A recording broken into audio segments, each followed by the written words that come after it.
peut-être dañuy gis loo xam ne lu ñuy laal la lu concret la wala loo xam ne mënee su ko teg loxo la parce que bu ñu xool y a des infrastructures yoo xam ne am na fi est-ce que mën nañu ko placer ci foofu wala daa am beneen aspect boo xam ne moom la ñuy nattee wàllum koom-koom ci dundinu nit ki.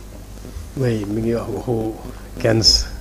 waxu Ricardo. mais yooyu ce sont des pensées économiques. et derrière les pensées économiques état yi mën nañ ci am ay njàngat par seen ay économistes wax nañu suñu bëggee suñu réew. dem ci kanam dox. ci yoon bii lañ koy teg. ku mel ni Keynes dane état bi dafa war def ay investissement comme Macky Sall lu mu doon def investissement yu bëree bëri bu ko defee nit ñu bëree bëri ay chantier am ñoom ñu mën a liggéey. ñu mën a jënd buñ jëndee ñiy jënd mën a jëndaat. ñoom Ricardo lañ ne bàyyi leen ku nekk ak xelam bàyyi leen ku nekk ak xalaatam bàyyi leen ku nekk am initiative privée am liggéeyal boppam bu état bi dugg ci dara façon doxalin yooyu yëpp am na Sénégal et chaque fois ñu jëloo ko suñu bopp ñun jëm ko doxalal suñu bopp mu xaw a baax mais des fois ñu am ay gàllankoor FMI ak Banque mondiale ñoo indil ñu lu ñu imposer des fois ça pose problème. est-ce que c'était non excuse-moi dama doon ñëw c'était juste pour faire la différence entre économie ak finance. li ma doon wax noonu mooy économie li ñuy wax démb du économie finance la li ñuy wax démb lépp bokk finance la waaw waxu xaalis la jox nañ ñu jaay nañ ñu jox nañ ñu jël na jox nañ ñu jëluñu jox nañ ñu bind nañ ko jox nañ ñu ko binduñu ko donc dafa am xaalis yoo xam ne dañ ñu koo lebal yenn yi ñu daal di ciy def ay remonte def ko ci consolidation yu dugal ko wan ko nit ñi am yoo xam ne nii nangu nañu dañ ñu koo lebal mais dugaluñu donc loolu su ko gouvernement bi fi nekk consolidé jox ko FMI day d'accord na xam nañ loolu te yëpp dafa am ay yoon yu ñuy jaar ginnaaw loolu aussi ñu ne non Sonko démb lu def c'était une communication politique ñoom ñaar d'accord ma la communication d'hier n'était pas politique même suñ ci mënee gis wala ñu jàngat ci ndax nit ki su xasee ba wax moomatul lu muy wax ku nekk yaay interprète li ci ginnaaw mais c'est une communication institutionnelle donc ils ont fait une démarche dans le cadre de l'État et dans le cadre d'un diagnostic de la situation du pays ñu ne situation bi lii la génne donc cette communication là était une communication institutionnelle moment boobu nit ñi soxla war nañoo gis loolu soxla war nañoo xam loolu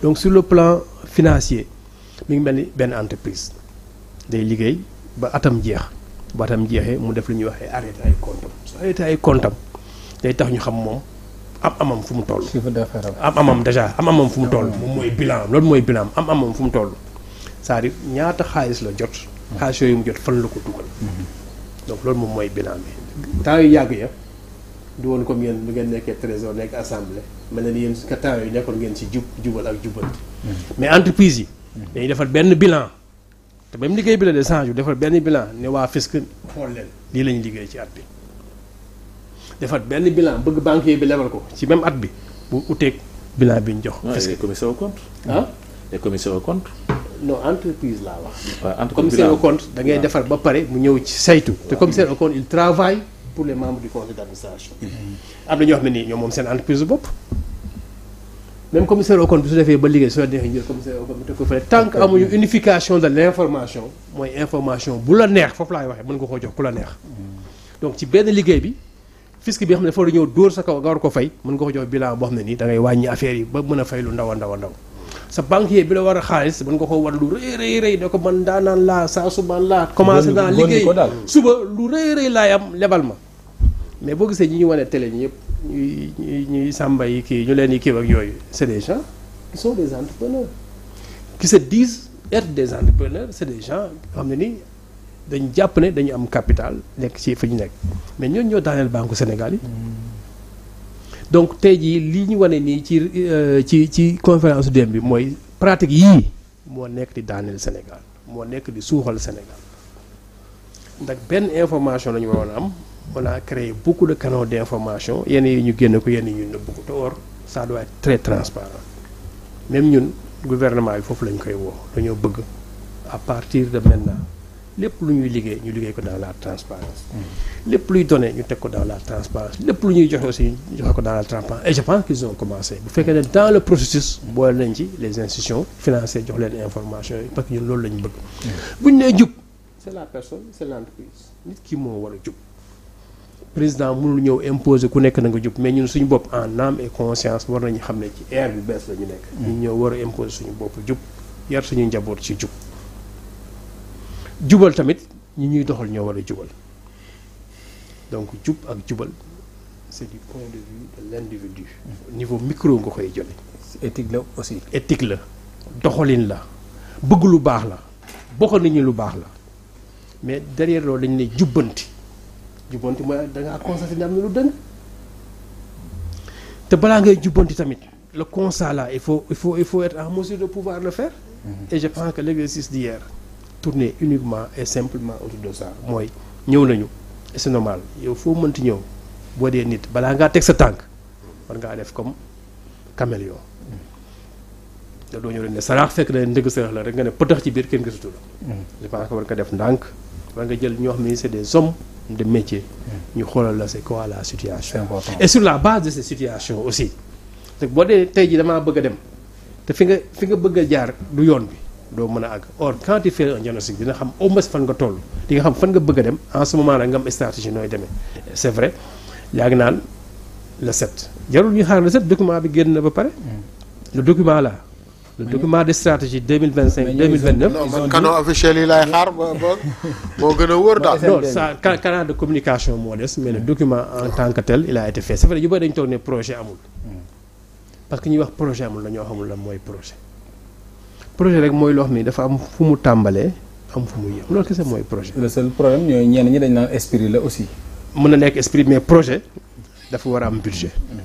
projet dafa war a am délai. projet dañ ko war a def en termes de qualité et je pense que yow wax projet dafa am fu ñu toll woon amoon nañu projet amoon na njëlbéen amoon na fu mu yem. mais boo ko see ba am projet bi nekkoon conquête du pouvoir nga téye pouvoir est-ce que loolu mooy nekkati projet bi. projet bi nag mooy nekk léegi développer Sénégal. développer ko sur la base yoo xam ne nii waa Sénégal ñooy jukk. waa Sénégal ñooy takku ñun on a vu que les problèmes yi ñu wax nii. ñu doon gérer ñoo am problème mais au-delà ñu doon gérer ñu doon doxalee moo nekk problème aussi. dëkk lépp loo xam ne ñu ñoo ko moomoon Sénégal moomoon ñu waroon ko def mais kan nga fay gis ci ginnaaw toute l'économie sénégalaise kan moo nekk di koy gérer lépp lu Sénégal am ñu doon ko wax en termes de croissance kan moo ci doon njëriñu tey yan turu entreprise nga fiy dégg BRT bi kan moo koy gérer TER bi kan moo koy gérer toutes ces grandes constructions yan ñoo ko def est-ce que Sénégal yi ñoom ñoo ko jël xaalis bi def ko seen poche.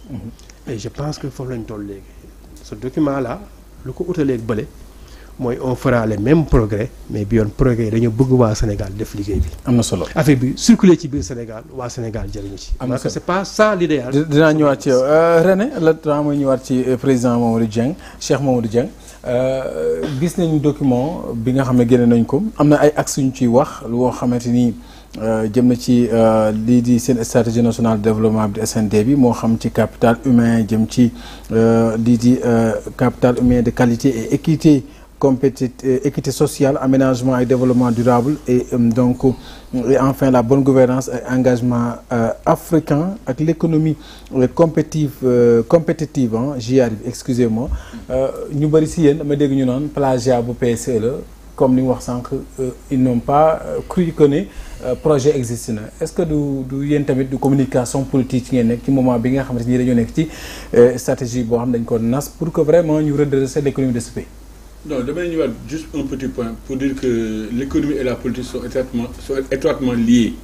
Et soo xoolee y a toujours une prédominance de la politique sur l'économie. C'est ça. Moo tax hier le discours là il peut être économique mais am na politique am na un regain politique. parce que ñun ñëpp tamit nous sommes des acteurs politiques. loolu laa mën wax et man je serai honnête c'est-à-dire gëmuma ay plagiat tamit nit tout à l'heure il a dit nit biy def projet benn idée la c'est-à-dire que idée booy véhicule la mu doon sous forme nekk livre su ñëwee il serait un peu malhonnête de dire que plagiat la. J'ai lu hier Abdou Latif Coulibaly pour moi c'est un grand intellectuel. Parce que une fois. Mais il n'est pas économiste. Ouais, c'est pas un économiste. C'est un journaliste. Mais c'est un intellectuel. Il s'aventure dans l'économie. Mais un grand intellectuel aussi. Mais c'est un intellectuel. Mais chacun sa manière. Quand je dis pas un intellectuel, son président avait écrit quelque chose sur lui. Je l'ai lu. C'est un intellectuel. Quand je l'ai lu. C'est un journaliste. C'est un journaliste, mais ça veut dire que tout le monde est intellectuel. C'est pas le fait d'aller de faire de grandes études. Ça peut être le commerçant de Sandaga. Mu am une très bonne analyse. Et hier j'ai vu qu'il a fait une très bonne analyse. mu ne lii ay 6 mois la. mu ne projet bi PSE bi ak ñoom seen boss affaire 6 mois la. c'est comme ñaari xale. ñaari kii yu jàll fi parce que dafa am ay similarités. tey soo jëlee dans le livre révélé que ce soit Torah Bible Coran am na une similitude. Bien sûr. Mais quelque part am na foo xam ne duñu bokk lu ma gis tey ils ont parlé d'équité territoriale mooy capital humain tout le monde sait que le président Macky Sall c'est le champion de l'équité territoriale avant qu'il soit élu au pouvoir il a fait 2 fois le tour du Sénégal c'est là qu'il a vu qu'il y avait des disparités qu'il fallait corriger apporter ce qu'on appelle une équité donnée à ces gens du monde rural mooy le PUDC mu nekk programme d'urgence de développement communautaire un trait d'union entre l'acte 3 de la décentralisation et le plan Sénégal émergent. Ouais, je suis entièrement d'accord. Vous partez au fin fond du Sénégal. Moi, j'ai été chef de cabinet du ministre Souleymane Jules Diop au Sénégal extérieur. J'ai été au PUDC. Ma xam ce que le président a fait. Quand les gens disaient Souleymane Jules dafa ñëw bureau. Quand on était au Sénégal extérieur, on avait des problèmes avec Mankeur Ndiaye à l'époque. Les présidents tas secrétaire d'État. mu yóbbu ni PUDC gars yi bind journaliste yi. Souleymane Até le président l'a sanctionné mu ma ne ferme la porte président neen ma PUDC bi moo koy fay mu ne René je ne vais pas communiquer la gestion sera confiée au PNUD mu ne ma tu vas voir les pays vont venir s'approprier du PUDC il y a les pays voisins Ghana Bénin qui étaient venus pour s'inspirer du modèle sénégalais et ça c'est une idée de génie une étincelle du président Macky Sall. C'est-à-dire que derrière toute vérité il y a une fausse vérité yéen la mooy seen problème c'est-à-dire que yéen lu Macky def rek baaxul. lu Macky def rek lu Sonko def rek. baaxul c'est normal lu Diomaye def baax na la moo tax. c'est comme disait aujourd'hui j'ai l'impression que on a un grand-père qui est le président de la République qui est confiné au palais dans son lit avec un premier ministre encombrant. na mel ni temps wu lépp suy lépp yooyu suy lépp na jël sa sët jox ko aliment. nekk taaral defal lu la neex loolu Ousmane Sonko di def moo tax tout ce qu'il fait ñun on a appris les tu vois les communautaires ay ustensiles ay propagande comment beaucoup de pays. mais est-ce que amu leen problème ak Ousmane Sonko vraiment. non le problème que nous avons avec Ousmane Sonko man je l'ai dit une fois. est-ce que ce n'est pas sa personnalité qui dérange. non dama ne man personnellement. une fois j'avais parlé de lui booy passé dafa TikTok. xoolal kii wax si appel mu Sonko parce que très tôt je l'ai décortiqué. dama ne Sonko on le diabolise on doit pas le diaboliser. dafa am lu mu defoon à l'époque ba mu demee Kaolack dafa ñëw mu ne gars yi may leen ma damay wax ak xalifa bi et tout le monde s'est tu ma ne cette image là me renvoie à l'honorable Malcolm X. Quand on avait attrapé un frère musulman, Brother Benjamin, il est venu à la police, il a libéré le frère. Le policier, c'est des frères. Et d'ici 5 ans, 10 ans, on va conjuguer avec lui. Mais on doit essayer d'analyser sa façon de communiquer. Parce qu'un homme, de SWOT analysis, strength and weakness of the product. Un homme, il a des forces et des faiblesses. À chaque fois qu'il parle, il fait des erreurs.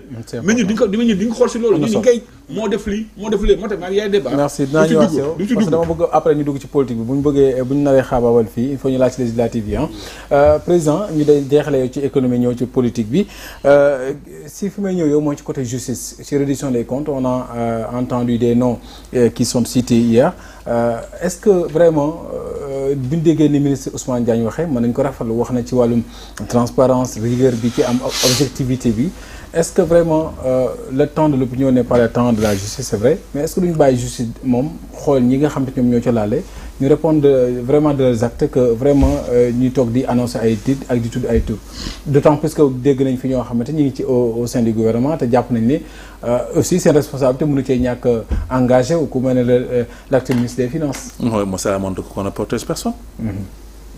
bu fekkee am ñu nekk ci gouvernement bi te seen loxo laal na ci ñu tudd toll fii ça veut dire qu'on ne protège personne et il faut s'en féliciter. moo gën mu ne pour certains je mets le coude. kii il insiste là il dit yéen pour yéen Macky Sall lu mu def baaxul kii lu mu def baaxul. man la boo na ma ni ma xamee Macky Sall kii xamee wu ko noonu. pardon. ni ma xamee Macky Sall.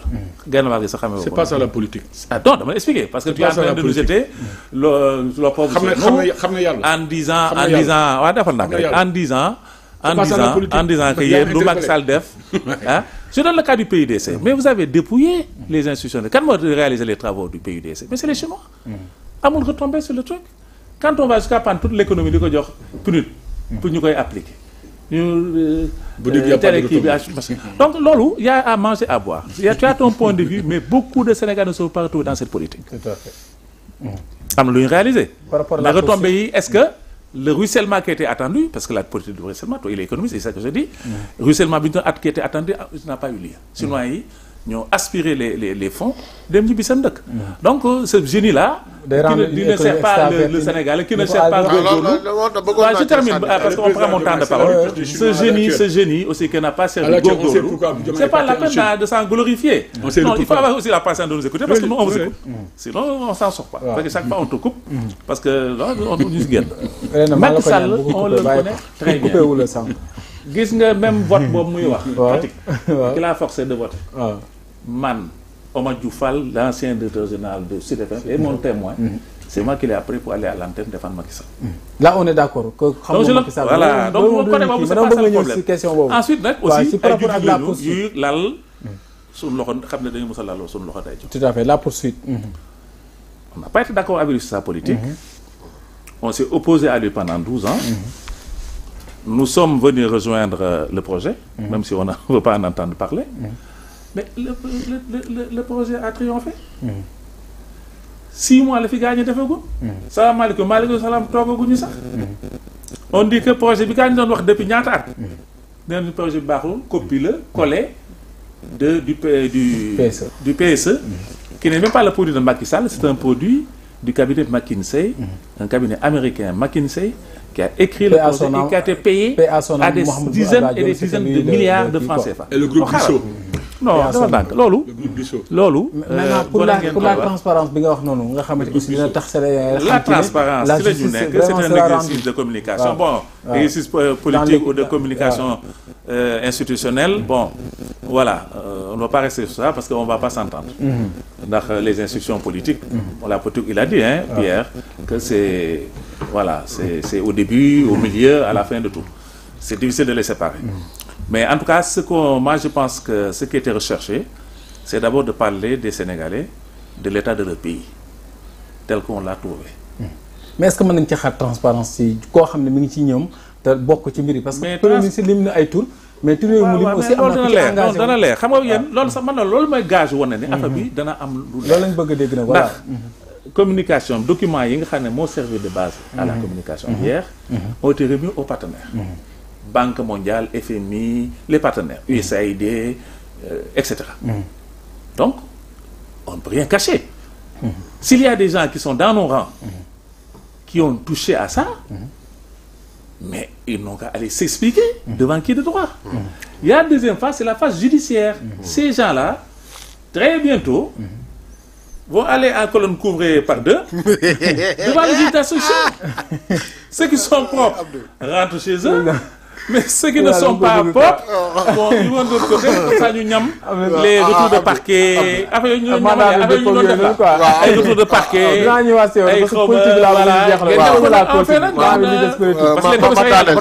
parce que même si Wade y avait Mamadou Seck l'ancien ministre.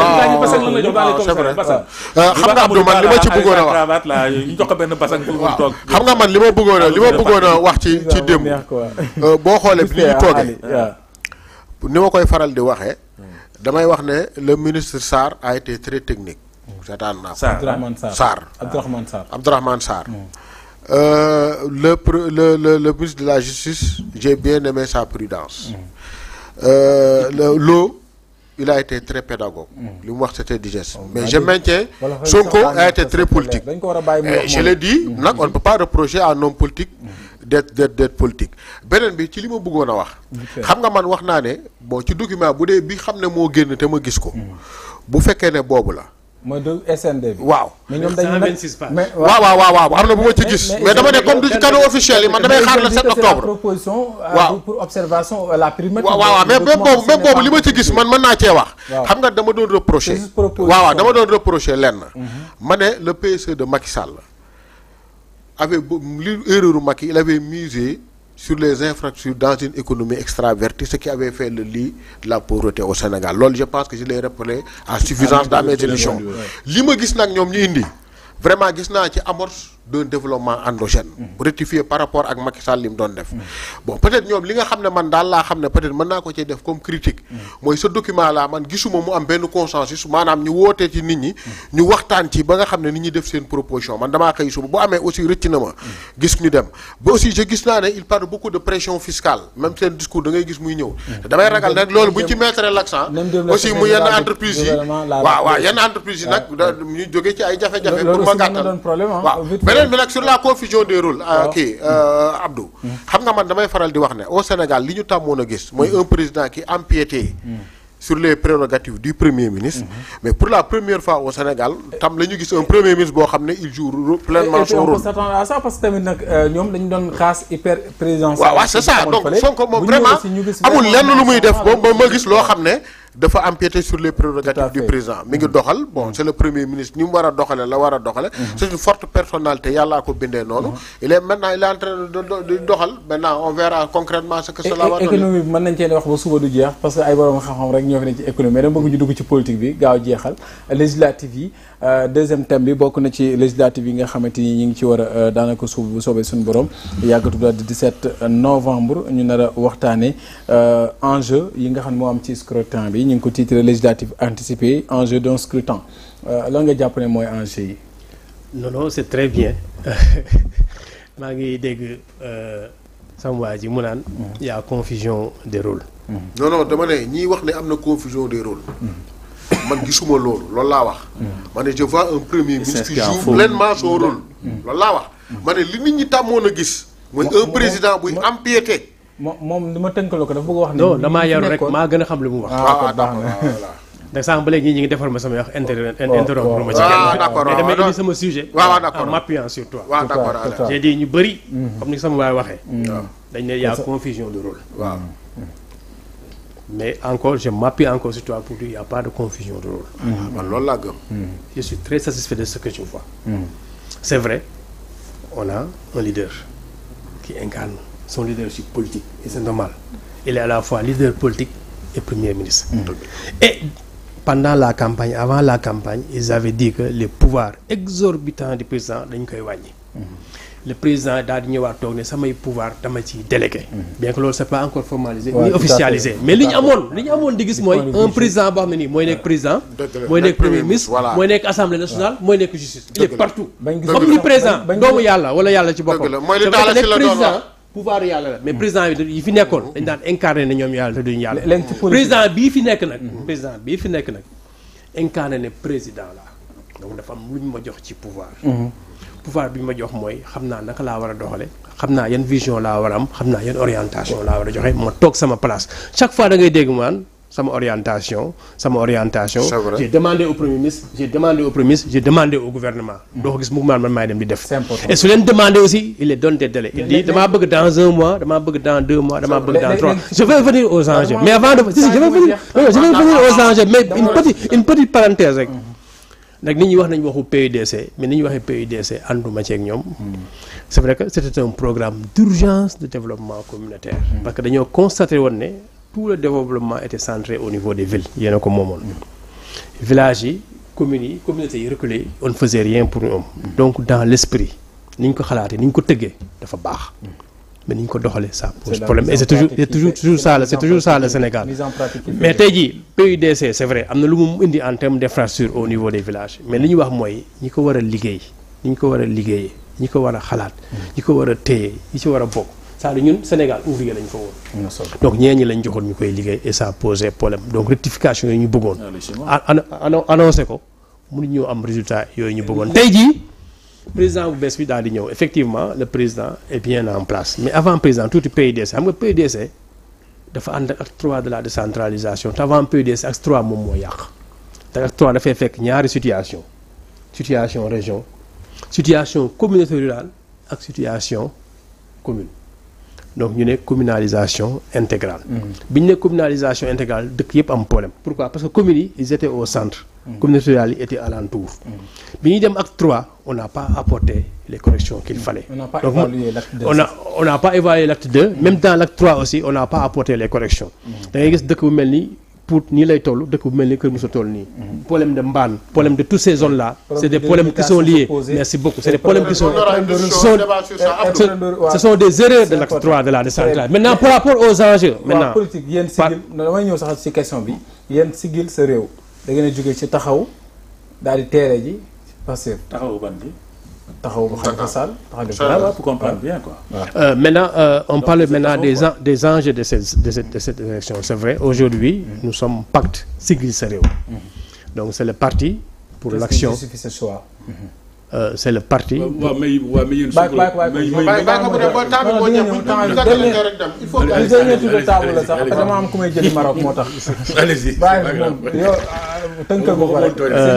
mën nga ma tooñ si nee na may 2 secondes nga tooñoo ma àggale waroon nekk problème man ak yow. non donc c'est le parti pour l'action, la convergence, le travail et l'équité. sigil sa réew. C'est vrai que boo nekkee fenn ba xat fa.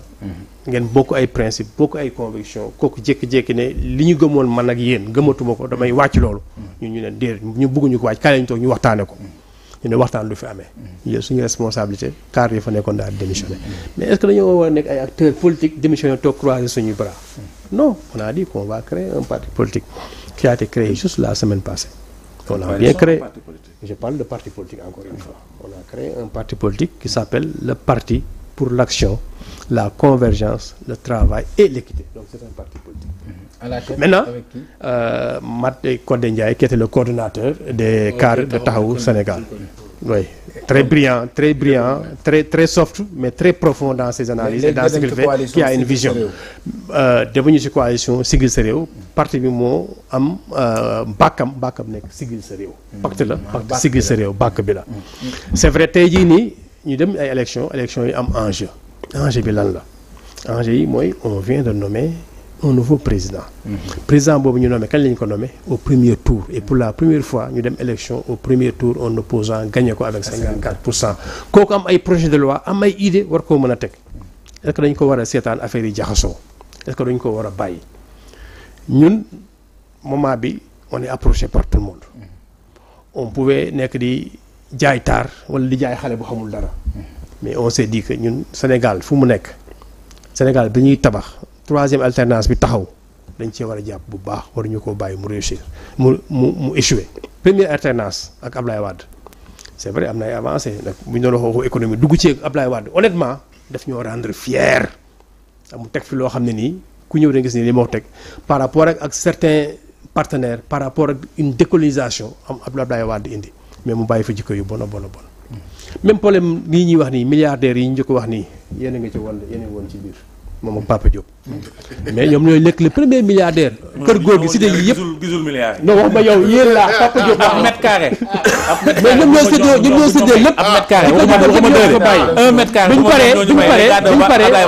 paree Macky Sall a fait pire Macky Sall est venu il a fait pire wax naa ne Macky Sall moo débranché suñu démocratie. Macky Sall moom moo ñëw jaay ñu doole bu doxatal ñu ku wax mu dóor la. Macky Sall moom moo tax moom ba assemblée bii passé lu ñuy wax coup d'état constitutionnel am ci biir assemblée parce que def nañ lépp ba mu jaar yoon ñu ñëw war a installer ñu indil ñu fa ay GP pour imposer ñu. moi je pense que léegi enjeu bi lan la. mooy ñi nga jox wóolu leen. je pense qu'il faut nga jox leen tamit ay jumtukaay. donc loolu mooy enjeu élection yi ñëm donc il faut que ñu jàppale. ñu nekk ci nguur gi am orientation. tey jii Pastef bu ne day dem élection ñu jàpp ne Pastef mooy dem njuum nañu. Pastef mooy dem ak sa coalition. mais seulement il faut savoir que am na yeneen enjeu mooy depuis temps Ablaye Wade ak PS. Ablaye Wade waaw je l'aime beaucoup parce qu'il a incarné parce que dafa ñëw dafa am lu mu ñu rendre ñu nekk xale ñu koy xool mais laissez-moi terminer s'il vous plaît laissez-moi terminer s'il vous plaît moom moo bëgg a dag mais du ma ko nangu Ablaye Wade dafa nekkoon opposition di gagner ay député bu gagner ba toog war a toog waa PS nangu député yooyu bu mu ñëwee moo na dee doxal même doxalin bi mais foofu doxalul comme waa PS il a mis une loi pour dire que bu la benn parti falee soo bëggee boo génnee parti bi tu perds ton mandat de député mais élection yi passé non seulement wax naa la coup d'état am na mais dem nañu ba ci biir ñun ñu am intercoalition Yewwi Wallu mais bi nee ba ci biir gis nañ ñu Wallu taxawee même ñun suñu intercoalition de coalition aussi mënu leen reprocher li ñu def foofu pour man ñu bëri dañuy juum d'ailleurs intercoalition du coalition foofu erreur la bi ngeen pare c'était normal que ñoom ñu ber seen daara tout à fait man ne dagguma la benn yoon dans tous les cas dama la daan bàyyi ba nga jeexal malade man de façon man dagguma la benn yoon de façon d'accord naa jël naa coup mais dagguma la benn yoon mais je veux dire que loolu noonu même suñu demee am na pacte yu ñu signé woon